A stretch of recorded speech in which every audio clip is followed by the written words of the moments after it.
Hey, a real quick update before we get started today.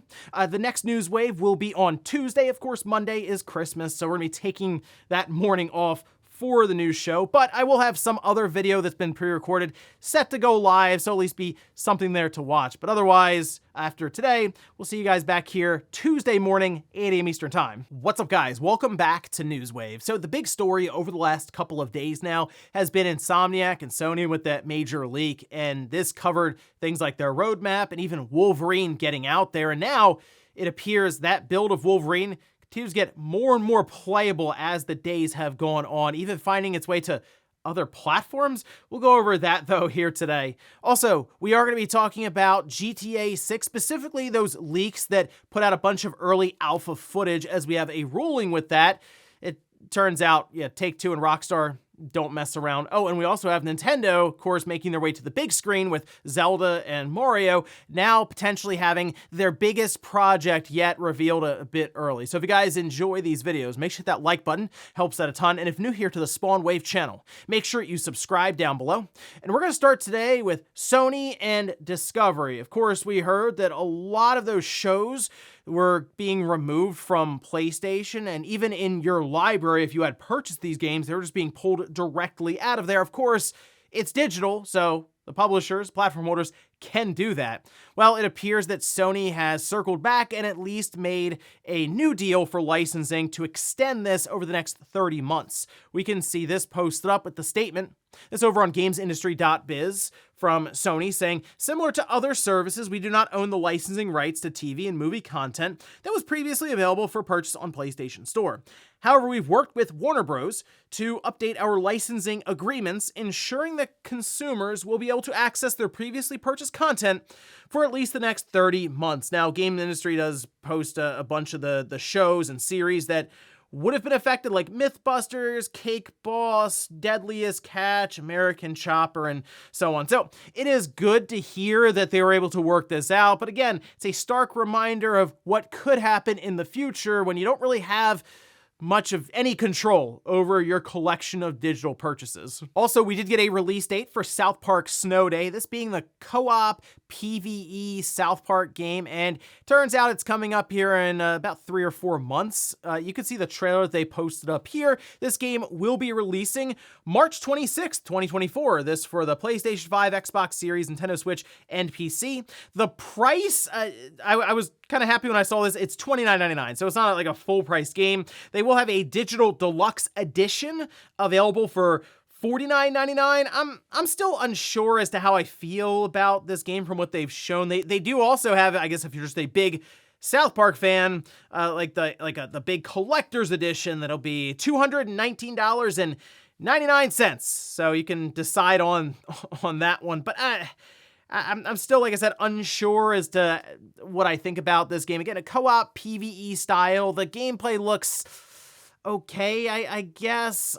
Again, though, it's $29.99, so at least it's not like a full-price game, and we'll look towards that one in March. Oh, and of course, months ago, we did have news break with the announcement that a bunch of larger games would be finding their way to iPhone, iMacs, basically the Apple ecosystem, and that included games like Resident Evil 4, as well as Death Stranding. Well, it appears that Death Stranding, unfortunately, is not going to make the cut in 2023, which probably isn't shocking for you to hear right now, considering we're just over a week away from the end of the month. But we did have the official announcement here. This from 505 Games, saying we're excited to launch Death Stranding on iPhone, iPad, Mac. We just need a little more time. Stay tuned for a new release date in early 2024. You know, I am still curious to see this game on the iPhone. I've seen some of the gameplay footage and screenshots of RE4 on the iPhone. It runs, but you can tell it does struggle quite a bit with that sort of game. But I feel like Death Stranding could be a game that really shows off what the iPhone can do. It's not, I feel like, as strenuous as something as RE4 with a lot of the fast-paced action scenes. This would probably play a bit better into kind of a touchscreen control setup. But I guess next year, we'll see how the Decima engine does on the newest iPhone. And guys, with some of the quick news out of the way, let's get into the bigger stuff. Let's start right away with Sony, Insomniac, and this massive hack. Over 1.5 terabytes worth of data just getting out there after the ransomware group didn't get the ransom that they were asking for, about $2 million, and people have been going through it ever since. There's over 1.3 million files, so it's taking a while, but one thing became clear immediately, and that's that Wolverine was a large part of this leak, and that includes a playable build.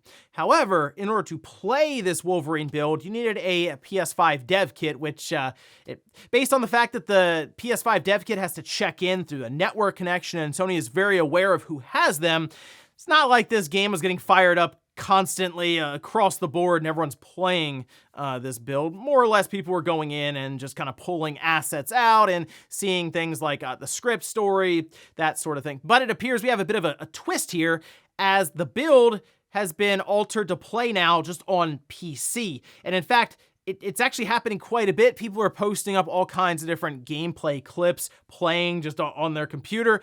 And in fact, because of this, more and more people are moving to download the files, which isn't going over well with the internet service providers, as you would expect for copyright materials that, are part of, right now, a criminal investigation. In fact, you can see this posted up over on Twitter. This was from Tiger, who pointed out that people are getting DMCA strikes from their internet service providers for downloading Wolverine PC on their internet service.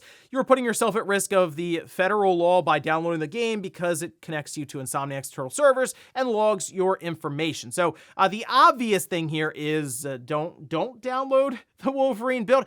Really, it's, from what people are saying, it's like 5 or 10% of the game or something, and it's early build of the game, so it's not even textured correctly. There's a lot of things that are missing out of it. Obviously, it's not going to give you the experience that they are intending.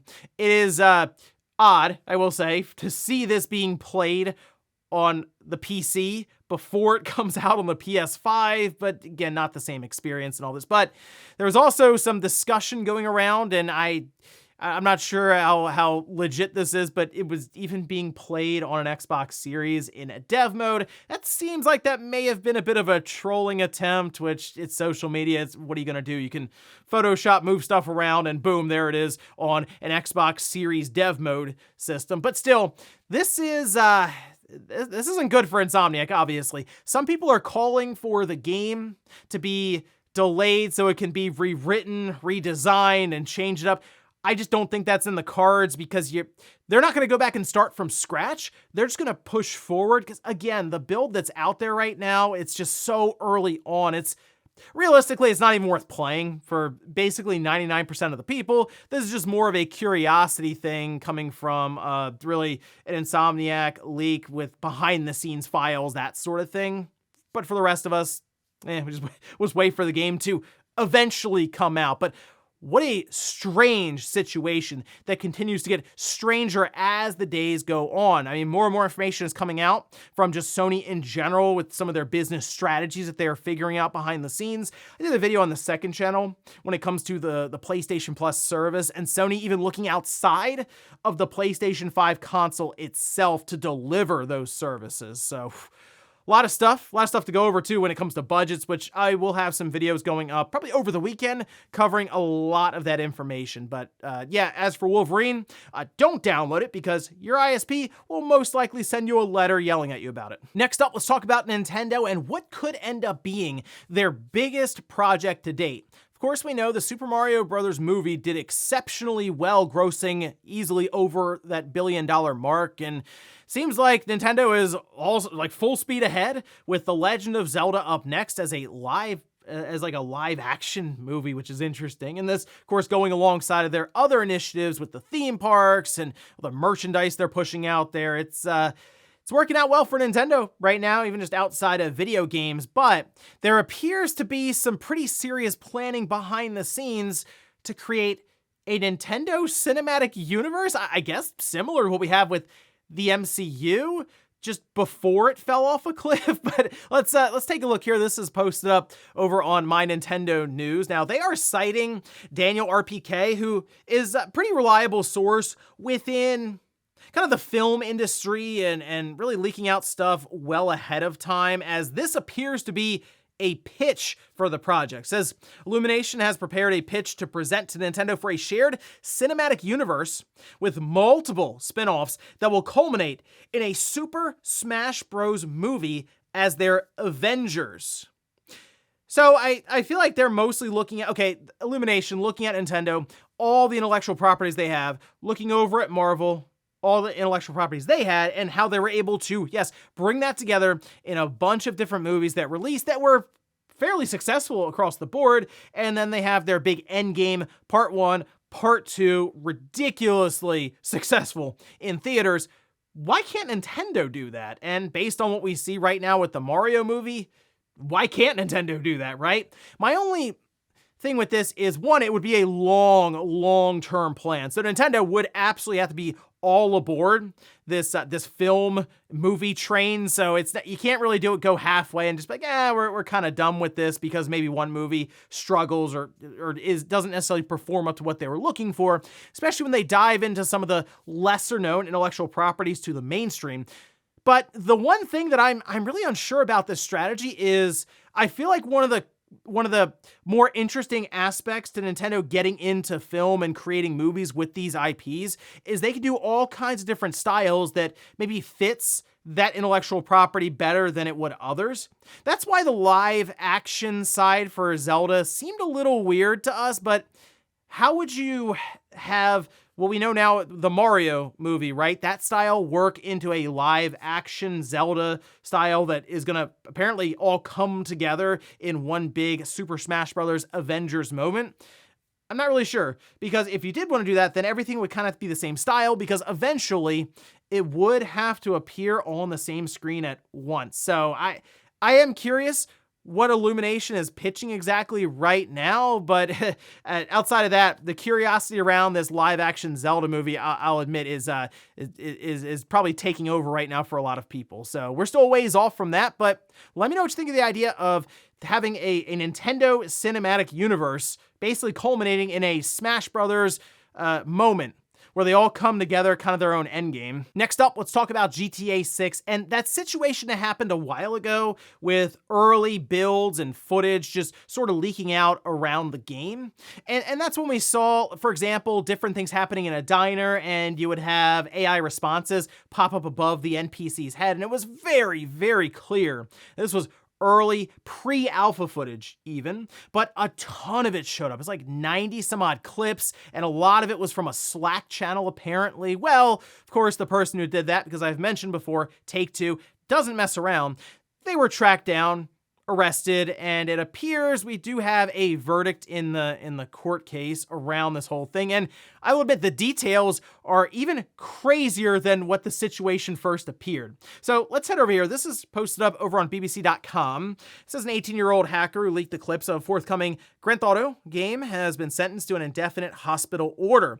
Now, this is Arian Kurtaj from Oxford, and they're going to remain at a secure hospital for life unless doctors deem him no longer a danger. So yes, Take-Two and Rockstar got this person basically detained for the rest of their life at this hospital. Now, the judge said that Kurtaj's skills and desires to commit cybercrime meant he remained a high risk to the public. And when you hear some of the backstory with this, so the jury was told that while he was on bail for hacking NVIDIA and BT/EE and in police protection at a Travelodge hotel, he continued hacking and carried out his most infamous hack. So think about this for a second. This person is at a hotel. Think about the internet connection you typically fight with at a hotel, okay? And then we'll continue on here. Despite having his laptop confiscated, Kurtaj managed to breach Rockstar, the company behind GTA, using an Amazon Fire Stick, his hotel TV, and a mobile phone. Kurtaj stole 90 clips of the unreleased and hugely anticipated Grand Theft Auto 6 by breaking into the internal Slack messaging system. Okay, so I don't know if that's more impressive on Kurtaj's side, or if that's more embarrassing on the Take-Two and Rockstar side. The fact that they were able to do all of this with a Fire Stick and a hotel Wi-Fi connection, that's some like MacGyver level stuff. And it does make me wonder if they'll just kind of disappear and reappear into like a secret government program somewhere because of the skills they've observed. It's probably a movie somewhere. But anyway, it's hard to believe reading through this court case with the details, but yeah, that's what happened. And now at this point, they're basically just detained for life because As I mentioned before, it's Take-Two and Rockstar, and you at least don't mess around with them in the courtroom, but apparently a hotel and Amazon Fire TV, they're just fair game. I am curious what exactly happened with that trailer that got leaked out early for GTA 6, and if they were willing to go this far here, they're absolutely going to figure out who stole and uploaded that trailer, because as we saw, it absolutely rocked the internet. And that was with them missing out technically on their scheduled moment the next day. And in our last bit of news, let's talk about the big holiday Steam sale that is currently ongoing, and it will end January 4th. Now, there are an absolute ton of games that are on sale with some pretty big discounts. And of course, I went through and listed a few out here for us to go over, but you can always leave some suggestions down below in the comments, but we'll start here at the top with Jedi Survivor. That is now $35. I'm still unsure about the PC version in terms of how it is running, so I would look at maybe some of the Steam community boards for that one, or just, hey, let me know in the comments if they were able to fix up the PC side, kind of like what they've been able to do on the console side. Then we have Diablo 4 at $42. Resident Evil 4 at $30, Resident Evil 3 at $10, God of War is $25, Uncharted Legacy of Thieves at $25, Persona 5 Royal at $30, Hogwarts Legacy at $30, Mortal Kombat 1 at $35, Nier Replicant at $24, Monster Hunter World, which absolutely spiked in player count, mostly because it's currently on sale for $10. Division 2 at $9. Mass Effect Legendary Edition, $6. Remember, those are 3 Mass Effect games there, so basically $2 a piece. Nier Automata, that's $16. Ace Combat 7 at $10. GTA 4 Complete Edition, this comes with the DLC expansion packs there, that's $6. Left 4 Dead 1, and then Left 4 Dead 2. Those are $1 each, so $2 gets you Left 4 Dead 1 and 2. It's ridiculous. And then, hey, Portal 2, why not throw that in there? That's also $1. Dishonored 2 at $3, Prey at $3, and Batman Arkham Origins at $5. And as I mentioned, that's just a small sampling of the games that are on sale. So absolutely check it out, especially if maybe you're anticipating a Steam Deck for the holidays is what you'll be getting. You can kind of load up now, have that set to go, and then let your Steam Deck kind of get all preloaded and ready to roll for the holidays. And before we go to the comment of the day, we're taking a look at the poll that I posted up yesterday, where I ask, if Sony released their first-party games on PS5 and PC at the same time on release, where would you spend the most time playing them? Okay, 58% say PS5, 42% say PC. So I am curious about this because I do feel like Sony is working in this direction completely. Like, we will be probably a few years into the next generation maybe, and it's not even a question. Oh yeah, these games they're all coming out on PlayStation and on PC same time, right? And most likely there'll be PlayStation Plus on both, and maybe even a launcher, I assume, on PC. And I am curious, in that world, where are people going to go? I still feel like the PlayStation 5, just because the mainstream typically will pick convenience over just raw power of a system. But it is interesting because I do wonder if in that kind of a future, Sony will still be able to sell the same number of PlayStation 5 consoles. I don't necessarily think they can, but they might be able to reach just more people in general, which is the big thing they're looking for now. They just got to sell more software. And we'll finish up with the comment of the day as we're seeing here. This is from EK, who says, I had a Dreamcast and I remember it as Jet Grind Radio. What is the difference? Also, would love to see another Power Stone. That was my favorite game on Dreamcast. Hey, never say never at this point. Sega is all over the place. They could revive Power Stone. You never know. But the reason it was called Jet Grind Radio, to my understanding in the US in the early 2000s, is because there was a trademark issue at that time, and they had to change the name for the US specifically, or just like North America. And I believe they also had some different levels in there, themed levels, and then the soundtrack was also slightly different. I never played Jet Set Radio from Japan. I just played Jet Grind Radio in the US. Eventually, though, we got Jet Set Radio Future on the Xbox, I assume after they figured out all the trademark stuff. But the core game, still the same. They just had to play around with the name and a few other details to make sure it fit in for North America. And ladies and gentlemen, that's going to do it here for Newswave. If you enjoyed this video, guys, hit that like button. If not, hit the dislike. Leave comments down below about everything we talked about here today. Where's the Insomniac and Sony leak with Wolverine now being just playable on PC? Do you think this is going to affect what Insomniac and Sony do with the overall timeline of Wolverine's release? And then also, what about Super Smash Bros. The movie, a culmination of a Nintendo Cinematic Universe? So that's something you'd like to see. Thanks guys for watching. Have a great weekend. I'll see you back here Tuesday morning for Newswave. If you're celebrating Christmas, the holidays and stuff, have a great time. I'll see you guys then.